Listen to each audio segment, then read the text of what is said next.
C'est tout sauf un voyage. Malgré les décors spectaculaires, rien ici n'est merveilleux ou paisible.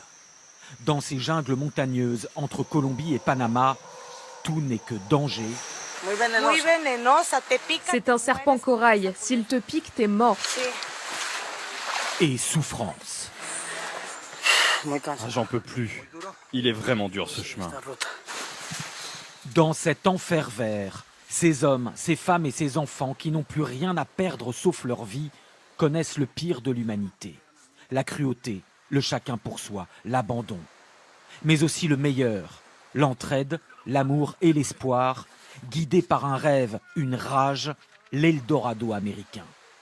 Voici l'incroyable périple des migrants du Darien Gap.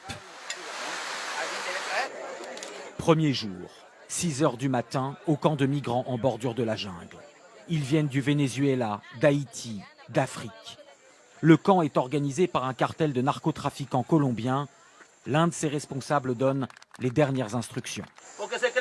Soyez prudents, ne jouez pas aux super-héros. Celles qui sont enceintes, dites-le nous, parce que certaines accouchent en chemin et des bébés ne survivront pas. Nous avons choisi de traverser le Darien Gap de bout en bout avec Fernanda et sa fille Emmanuel.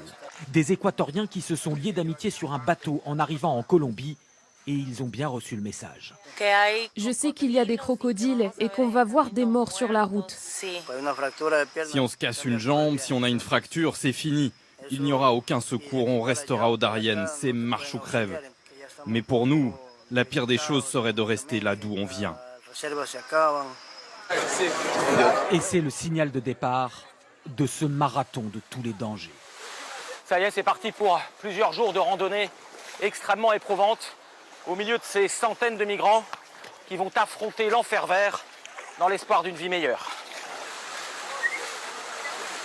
Aux Amériques, on peut relier par la route le nord de l'Alaska jusqu'à la pointe sud du Chili à Ushuaia, plus de 25 000 km ininterrompus, sauf ici, ce petit bout de terre qui relie l'Amérique centrale à l'Amérique du Sud. 100 km de montagnes et de jungles infranchissables, d'où son nom, le Darien Gap, le trou du Darien. Chaque migrant doit payer un droit de passage de 350 $. C'est une énorme manne financière pour le cartel. Nos propres guides que nous avons payés ont très probablement dû reverser une partie de leur salaire aux narcotrafiquants. Des frais qui s'accumulent